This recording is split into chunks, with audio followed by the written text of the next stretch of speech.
Everything starts with a visit. I say that over and over again.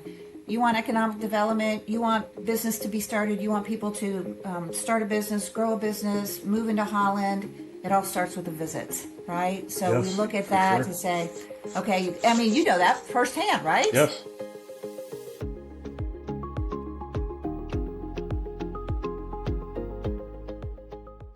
Hi, Linda. Hey, how are you? Good. Thank you for joining Keys to the Community podcast. Oh, thanks for the invitation. It's an honor. I appreciate it. Yeah, no, I'm glad you could be here. So, Convention and Visitors Bureau. What is that? Tell me about that. Well, in a nutshell, it's a marketing organization.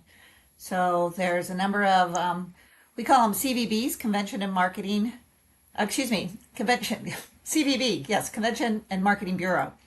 And, or a lot of people call them DMOs, Destination Marketing Organization. So we fall under the umbrella of Travel Michigan, which falls under the MEDC.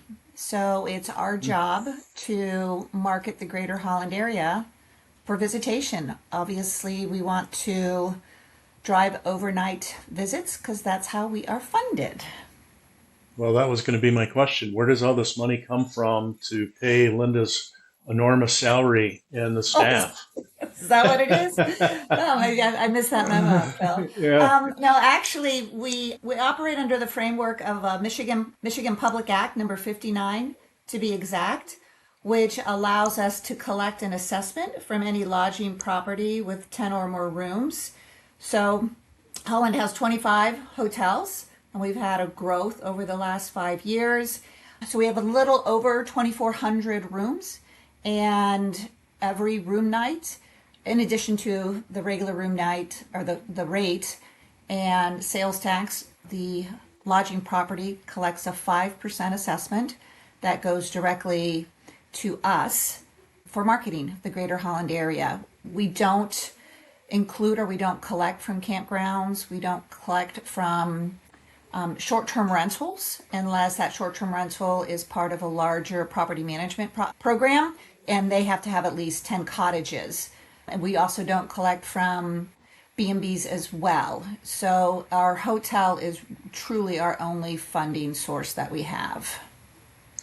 So that's interesting to me because I'm assuming that all of those entities that you just mentioned, campgrounds, B&Bs, on and on it goes, benefit from your services, but they're not paying for them. Exactly. You know, that's the way the Public Act was written. We certainly understand that travelers or tourism, they want options. So to be able to say, you know, not everybody wants to stay in a hotel, we understand that. So we market those other areas, B&Bs and campgrounds, and we do obviously that short-term rental for that property management company that we have, which is Unsalted Vacations. So we include them in our official marketing strategies. But you're right, and they do benefit for us. You know, that's a whole other conversation about legislation and parity with short-term rentals. You know, we have 4 assessment districts. So we have the City of Holland municipality, we have Holland Charter Township, we have Park Township, and we have Zeeland Charter Township, all which have lodging properties in them. So that is our assessment that allows us to collect that assessment for any lodging property that was within that municipality.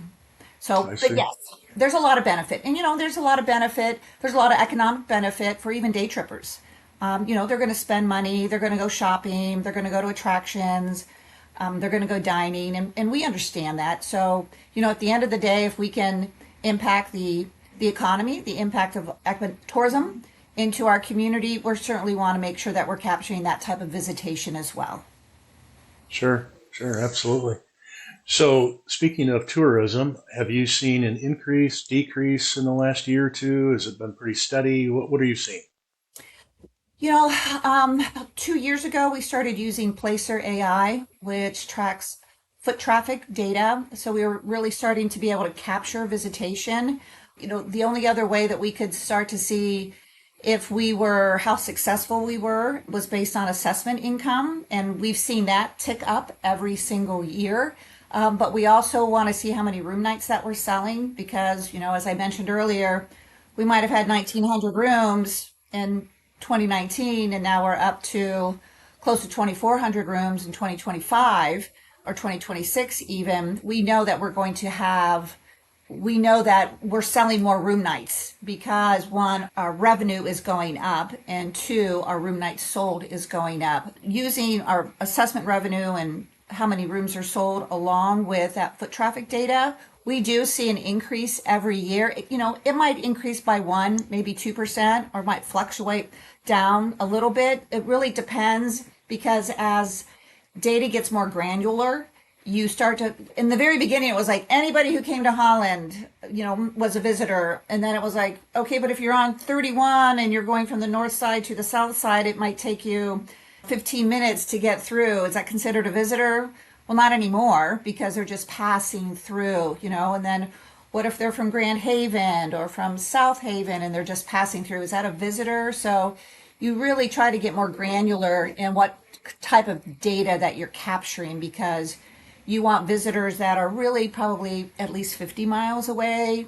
You want them to be in our core areas, not necessarily on US 31. So there's a lot of variables that go in that to say that, well, are we increasing? Are we decreasing our visitation from year over year?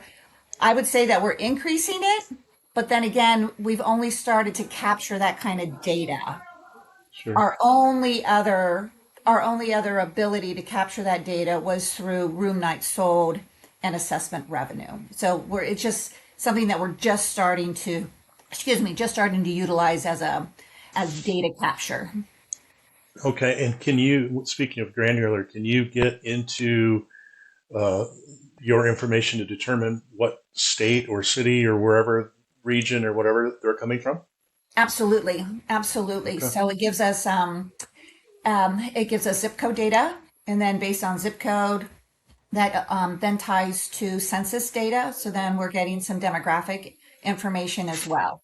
And a lot of times we use that, not only do we use that kind of data to capture who's coming into our community, but we also help various festivals or promotional events, let's just say the Mural Festival or Pride or even Tulip Time, to say, hey, this is these are the visitors that are coming into your community. Are they mostly local? Are they within a 20-mile radius?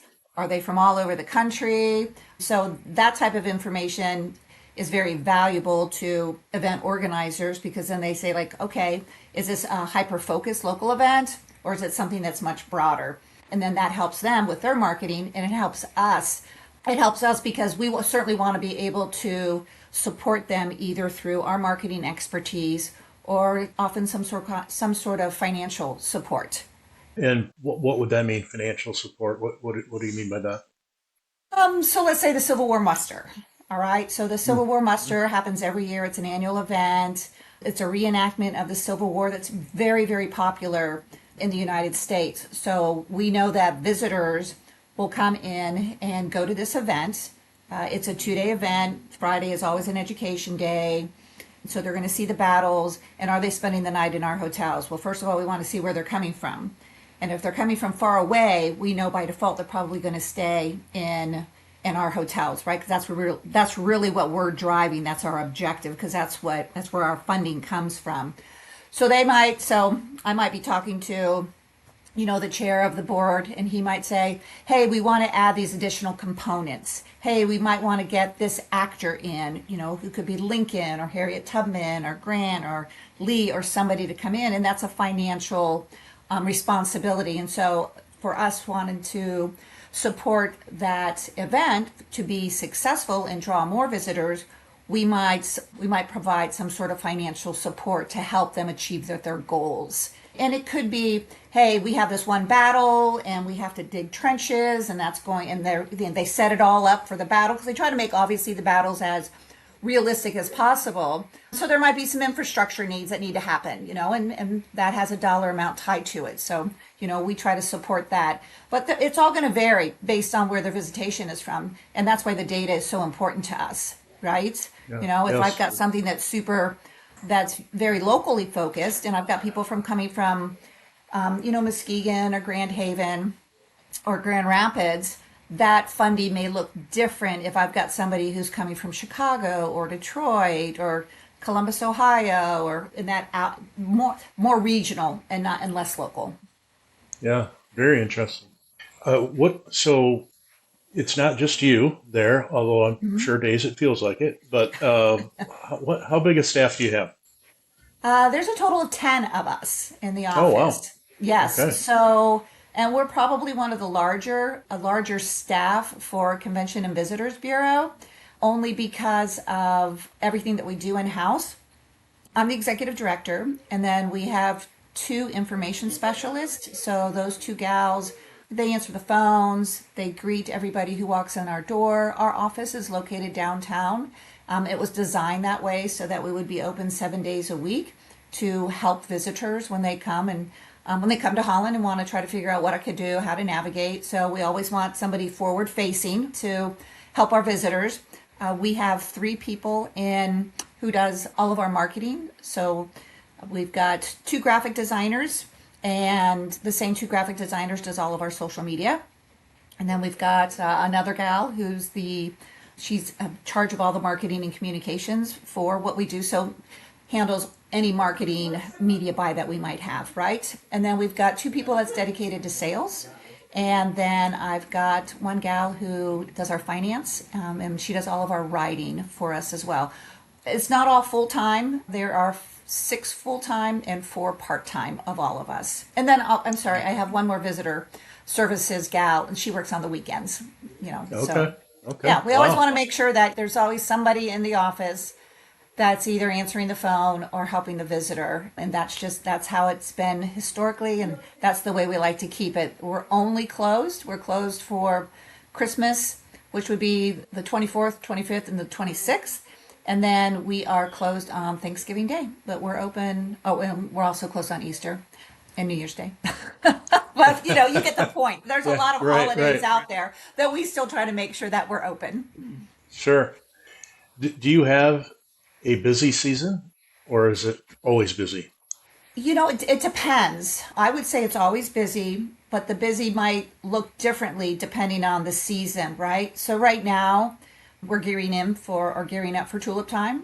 We support Tulip Time a lot. We take two of the information booths that are throughout the community, and so we staff and do those. We do all of the signage when it comes to the mapping, the signs that are out there. Tulip Time obviously handles probably its lion's share. 98% of the signage comes from the Tulip Time office. But there's a lot of marketing. There's a lot of phone calls that come in. It's not unheard of for somebody to call and say, where are the red tulips planted? Where do I stay? What do I do? I'm bringing my mother. And she got mobile issues, or I'm bringing my whole family. There's 30 of us. Where can we eat? I mean, the questions just go on and on and Sure. on. Yeah. So right now, I would say, for this time of year, it's gearing up for Tulip Time. After the holidays, we try to determine where all of our media buys are going to be for the whole year. Like when are we going to start our summer campaign? Right now we should be starting our summer campaign because travel is on the mind now that we finally hit spring. Travel is on the mind of, where people want to spend their vacations this summer. So we want to make sure that we're not talking to them in June and July. We're talking to them in March, April, May to say, hey, don't forget about us in Holland. So that's probably the first 4 to 5 months of what we do. And then when we get into the summer, I feel like it's autopilot because we're busy. It's just like our office is just a revolving door of visitors who come in. And so, all of us are hands on deck to help what anybody ever needs as far as visitation goes. But then by middle of summer, we're already moving straight into fall and then the holidays. We're very, very fortunate that not only with the various stakeholders within the community, the City of Holland, the PSD, the principal shopping district, the downtown, Windmill Island Gardens, everything that we have to offer the visitor for the holidays. There's not a lot of communities that have that kind of content and attractions and events that visitors can do. It certainly is a bonus that we have heated streets and sidewalks, right? So we know that when the snow starts to fly, we can still have a parade downtown, or when it's Dutch Winterfest, or people want to go to the ice park, which was a super bonus for us to be able to have that marketing opportunity. So we rely very heavily on ensuring that we're getting the right message out right when it starts to hit the holidays, probably mid-November. We're like, okay, let's go. We're going to start hitting it hard and try to get as many visitors as we can. Again, understanding that we know that even day trippers supports our local economy, and that's okay too. Certainly, we want them to spend the night, and so maybe that's hey, there's more things to do there's things to do that could require you to come overnight, which would help. Sure. You hit on something I was going to ask you about. Did you get lots of calls about the ice park this year? Oh, absolutely. Absolutely. Yeah. I Yeah. don't know if anybody was more excited than Linda Hart. I'll tell you why. We talk about the events and activities that we have to do for the holidays and shopping and our amazing downtown, right? And our heated sidewalks. And we added Magic at the Mill, 5 years ago, and everything that adds to that. The ice park was just like the cherry on top, because Yeah. there was like, not only can you can do all this other stuff, now you can go ice skating, right? Yeah. And even Yeah. Placer has shown that you can follow the path where they come in from, what they do before they go to the ice park, and what they do after they go to the ice park. So you can track that foot traffic just through a little device here, right? And you Well, know, the creep factor might be somewhere up yeah. there, but from a marketing standpoint, Yeah. it's Yeah. really, really good data, and what it's proving and what it has shown is that yes, anybody who was, I'm not saying everybody, but there was a good handful of visitors, both local and non-local, that spent time in downtown, whether they bought a hot chocolate or an ice cream cone or did some shopping or had lunch either before or after they went ice skating. So it's been a huge plus for us. And so I give kudos over and over again for the city for knocking it out of the park with that ice park. I'm just so happy with it. And, they're going to continue to activate the space throughout the summer, which is great too. So we're just looking forward to adding it as as another tool in our toolbox. Yeah. Yeah. So I was going to ask that too. So the summer events that'll take place at the ice park will be what? What will happen there? So Velocity is going to be utilizing the space. They'll do, Velocity is very, really want to support the biking industry, help kids learn how to bicycle. So they're using that space to help kids learn how to ride, follow the rules. I mean, if you've got that big long 700-foot ribbon, right? And so if you think Yeah. about, okay, I'm a little kid, I'm a young, and I'm just learning how to ride, but I need to learn the rules of riding on a sidewalk or riding in a share or riding a bike lane, right? So this is a great way to educate kids to utilize this space. They'll also be doing some yoga over there. There's that great outdoor little amphitheater that they'll also be activating that space. It's just not Velocity kids that will be activating that space, but also the Parks Department will do programming over there as well. And with the new bike park that's on the north side of Oh, Holland, yes. Yes. Yes. there'll be a dedicated path that'll take you all the way over to that bike park this summer. So Yeah. yeah, Oh, it's exciting. yeah. Very cool. Yeah. So are you involved with the events that take place at the Civic Center then too? No, no, we're just Okay. marketing. So that's what we do. Okay. We don't, we leave, we always say that Tulip Time is a perfect event organizer. They take events, they create them, they execute them, we market them. That's what we Yep. do. If we have a good idea, I will take credit for Magic at the Mill. That was something that I probably was tapping Matt Helmus, for a number of years. Wouldn't this be great if you did this? Wouldn't this be great? And, Yeah. so yeah, no, so we don't do events. We market events. Okay. So you will market events for the Civic Center, but that it doesn't go beyond that. Correct. Okay. Correct. All right. Yeah. All right. And we market Good. events. I mean, it would be for anybody, whether it was the Pride Festival or the Mural Festival, or in really anything. The American Legion Band, the Holland Symphony Orchestra, the Park Theater. We'll market their events. We do ask that those various organizers submit their events to us so that we can market them. Otherwise, we would probably have to, our whole staff would just be spending full time just looking up, probably just searching Facebook just to find an event, Yeah. whether or not we can add it to our calendar of events. But we do a weekly calendar event that goes to all of our lodging properties for their guests. It also goes to Travel Michigan, because, if they're going to do any type of promotion for any of the various communities in the state, we certainly want to talk about us, talk about Holland, right? Yeah. We put out that same calendar weekly to a group of people who sign up for it, to have it emailed to them weekly. But yeah, that's our role. Okay. Yeah, I I'm was very careful thinking to that, stay in our lane. yeah, sure. I was thinking this morning as I was preparing for our time together is you must be the envy of other convention visitors bureaus with everything that we have going on along the lakeshore here. We have a lot of really, really great product in Holland, right? One sheer fact that our name is it's named after the Netherlands, right? So hands down, you got to love that. We have two Yep. beautiful placemaking assets, which is Big Red and Deswan Windmill, right? Nobody else has Yep. that, right? So that's like a Yep. trifecta right there. Yeah. I personally like the fact that our downtown is not right next to the water. South Haven, you can do that. Grand Haven, you can do that. You can spend time downtown and then walk. Essentially, you're parking once, right? So that's kind of what they market for those communities. You only have to park once, and you can go downtown. You can eat, you can shop, and then you can walk down to the beach. We don't have that. We don't have that in Holland, but I also think that's what helps differentiate us from other beach towns, because we do consider ourselves a beach town. Is that if you want to do outdoor, our green spaces, our beaches, our water. There we have a lot of beaches. We have a lot of areas that you can enjoy the beach.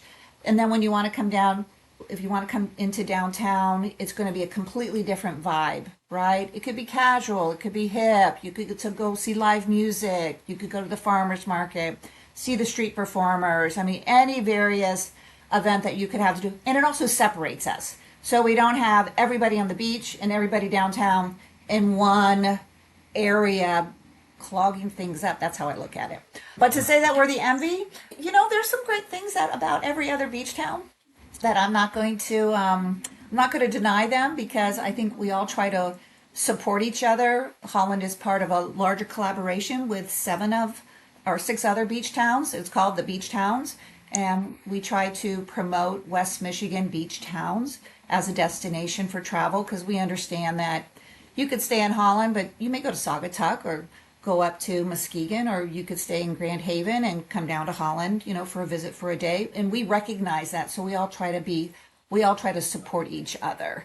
I will say that because of the staff that we have and the capabilities that we have, all of our marketing decisions we make in-house on where we market, how we market, who we market with.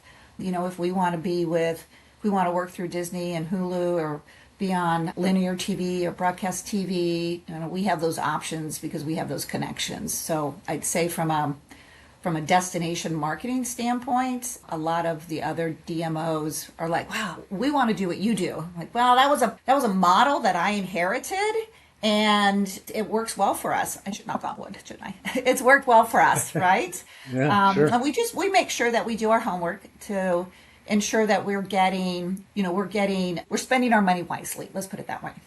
Yeah. So who governs your organization? Do you have a board of directors, or how does that work? I do. So we are a 501c6, and I do have a board of directors. 51% of my board must be made up of our lodging partners, right? And then the other board members, Tulip Time's on my board, Windmill Island Gardens is on my board, Holland Charter Township is on my board. We have one of the downtown restaurants is on our board. We meet once a month, go through everything. Well, obviously, go through what's happening, financial, so on and so forth. We are required to submit an audit to the state of Michigan, which we do. We also, because of the Public Act requires it, I'm required to submit a marketing plan every year that gets approved by the Vice President of Travel Michigan, who is Kelly Wolgamott. So I meet with her, we go through the plan, and all of that becomes public under the Act. Okay. And how long has this act been in place? Since 1984. Oh, okay. So, for Holland, we, it depends on there's a number of different tourism acts. The most popular is a number 59, which is ours, and it's based on, you qualify or you fit really into a bucket, whether or not you are a 59 or a 263, 59s. It's based on city population and county population. So like Muskegon is both a 59 and a 263 because they meet both of those criteria. Kent County is the same way, but some of the smaller DMOs like Holland, like Grand Haven, like Saugatuck, we're all 59s. So just a little different in how the structure is. But once a CVB has been established in a community, hotels all have a buy-in. So there's, it's called a referendum where they vote to say, yes, we want to establish a convention and visitors bureau. And yes, we will submit. Yes, we will collect and submit this assessment, and then it's your responsibility to market us. So essentially, every lodging property that's out there, that's my boss. Okay. Yes. And I know time flies by. So how long have you been there now? I started in 2014. Okay. Yep. Okay. Yeah, 12 years already. Yes, I know. It's like a blink of an eye. I mean, yeah. I think ever since COVID, I stepped into the ED position in late spring of 2020, right during COVID. Yeah. Yeah. Welcome. Yeah. Yeah. I was like, welcome. Yeah. And I just started on the board for Tulip Time, and I think I had just started on the board.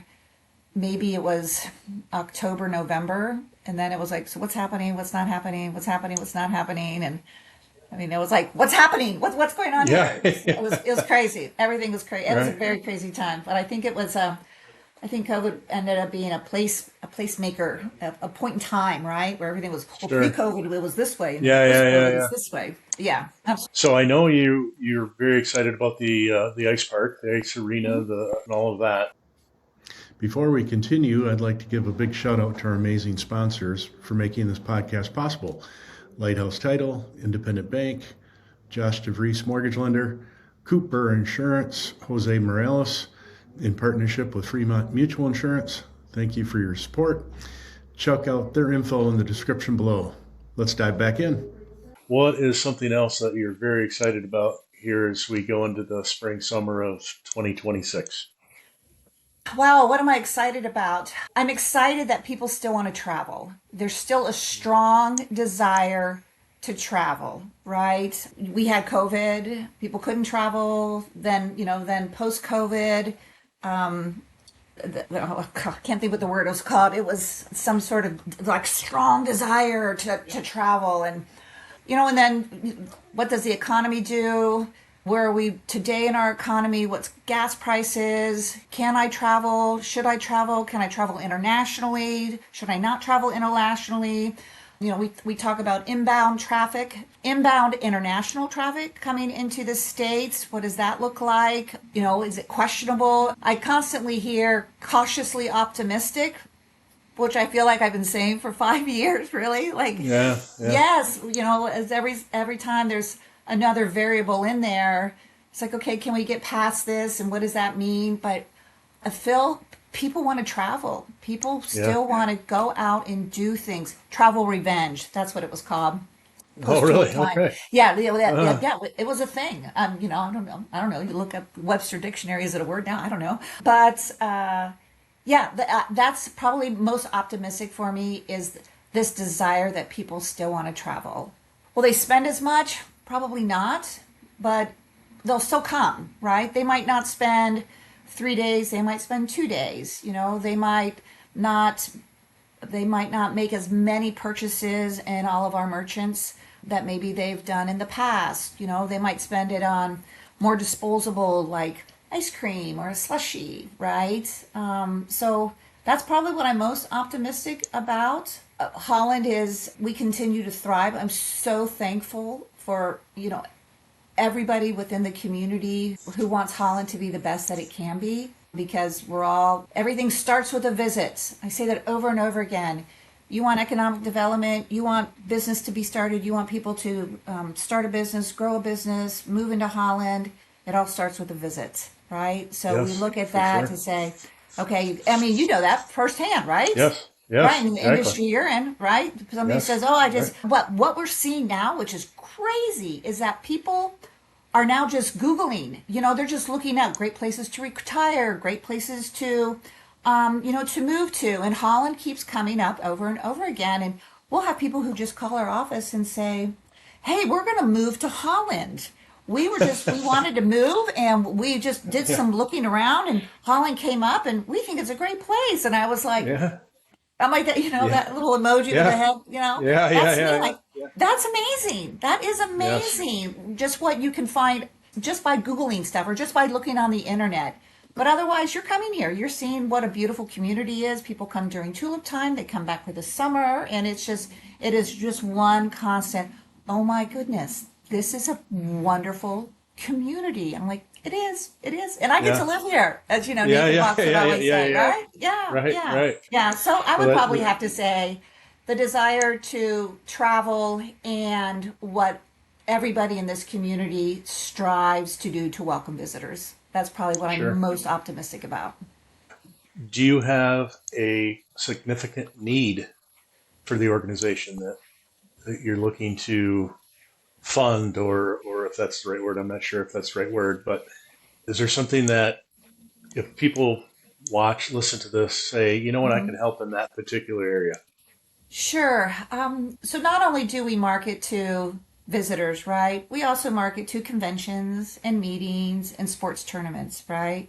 And I don't think the community has, well, maybe they do, right? Maybe this was just an aha moment for me and my staff, but the amount of sports that comes into our community, the amount of sports tournaments that people want to bring into Holland. We've got some great infrastructure. We've got some gorgeous fields, soccer, softball, right? We've got an amazing aquatic center, right?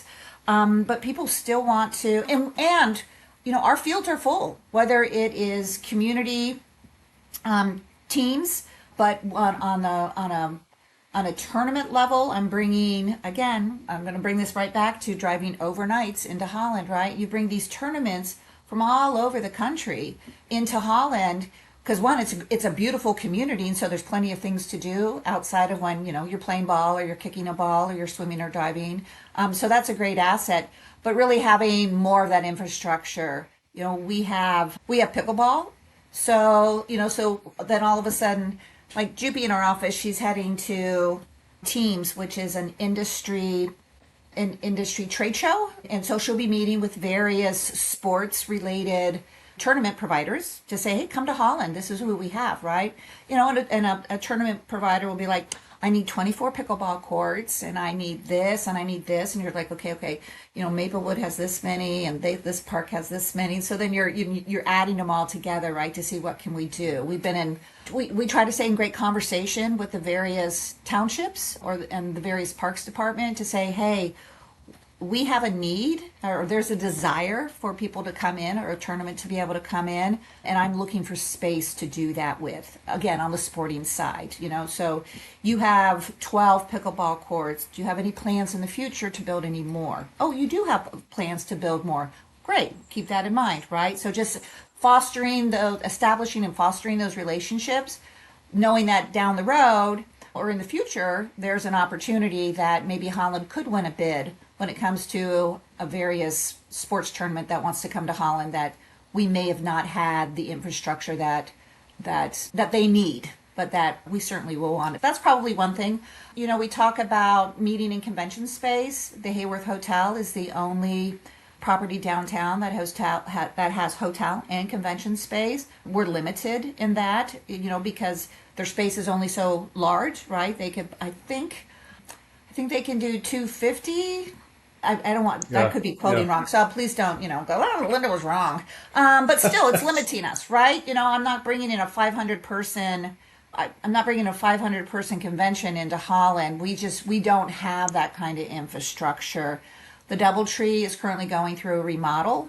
They've remodeled their rooms. They're working on at this time, they're working on their lobby area, so they're going through a whole refresh for the property. But they do have a large amount of convention space, which I don't anticipate will be done, in the short term. That's probably more of a long goal for them. So again, when we talk about meeting space, really trying to find something that's true conventional meeting space, we just don't really have it. But that's okay, because we're not going to try to be all things to all people. We just know that when it comes to marketing for meetings and conventions, we know that we're going to stay in our lane and we're going to hover right around, 100 and 150, because that's a nice sweet spot for us, because then it really opens up a lot of opportunities for people to take advantage of our meeting spaces that we do have. Sure. How do people find you and the events? What's your website? Our website is holland.org. Well, that's pretty complicated. It's Holland, we've got to make it as easy as Yeah. possible. Yeah. Yeah. We do So, have, I will say just really quickly, we do have a lot of folks who will reach out to us thinking that we are the Netherlands, right? And I was like, no, just, interesting. no passport here. No passport Yeah. required Yeah. here. That's Yeah. okay. It's all Yeah. good. Yeah. Yeah. Go ahead. So you didn't wake up when you were 8 years old and say, "I want to lead a convention and visitors bureau." So how did you end up Right. there in the executive director position? Sure. So I grew up in Columbus, Ohio, and I went to the Ohio State University, and I came to Michigan for a weekend getaway at the Double J Ranch and Golf Resort. And Yes. I went horseback riding, and I worked for, when I lived in Columbus, after I graduated, I worked for a leasing company. So I worked was in sales for capital equipment leasing. And I went to the Double J, and I had an amazing experience. I was like another aha moment in my life, and I was like, this is what I want to do with my life. I want to work with horses. So I went home, I quit my job, and I moved to Michigan. And I started out just as a wrangler, just doing trail rides. Just doing trail rides. You're on a horse for 8 hours a day, and you love it. And there's rodeo on Friday night, and there's a big horse show that you get to do all fun stuff on Saturday. And I did that for 9 years. And then after 9 years, I eventually became the equestrian director there. And that's where I met my husband, Chris Hart. And that was right 2006, right? So now we're starting to think about, or 2008, yeah. So we're starting to think about, what happened to the economy, right? We had a Yeah. recession. Yeah. Right. And so we left, and my husband went to Hope College, and we moved to Holland, and he became operating partner. I helped manage the front of the house, and I had a brand new appreciation for anybody in the food and beverage industry. It is hard work, and I'll tell you, that experience just really opened my eyes to be more kind than I could ever possibly be to any server that ever served me after that. Just because I realized, I get it, right? Yeah. Yeah. And so I did that, and then I just happened to have an opportunity at the Visitors Bureau. The previous executive director was looking for somebody to do some work in relocation, actually. And I did a very, very short, brief stint, I should say, for Andrea Crossman. My husband and I had both gotten our real estate license, and so I did a little bit of work for her. And the ED asked me if I could put together a relocation packet for them for the Visitors Bureau. So I worked on that, and 3 months later, she offered me full time. And when I worked at the Double J, it was a great job, right? I did something that I absolutely had a passion for, and I was giving trail rides and teaching people how to ride with other people who had that passion, right? for something Sure. that they loved, right? And then when I went to Boatworks, Chris was very much on building teams, and so I noticed I was really good at that, right? And so he introduced a whole team concept at the restaurant, and I had a brand new appreciation for food and beverage. But I also learned that if you do something that you really love, you become a good advocate for it and a good educator for it. So moving into the Visitors Bureau seemed like, well, that seemed like pretty good, right? And I was answering the phone and talking to people and sharing Holland, and I was doing trade shows for leisure industry, and it was so easy because it was so great. I mean, again, you live in a community that you so well respect who is in the community and what you do. It really is a sense of pride. And then COVID hit. Yeah, right. Right, that goes with it. Oh, wow. Yeah, Yeah. yeah. Yeah. So Well, you have you've got a pretty cool husband. I've got a chance to know him a little bit better when we were on the Tulip Time board together. And now I'm going to sound like I'm creeping on you, but we don't live far from each other, and I love seeing your dogs out there. And Chris taking them for a walk. And what are their names? well, there's one right there you can see it in my camera. I see that. Yeah. That's Charlie. So Charlie is my Okay. youngest. They're half sisters. Charlie is a long-haired German Shepherd, and the other one approaching her right now, that's Gretel. Yeah. So Gretel Gretel. is my All right. eldest.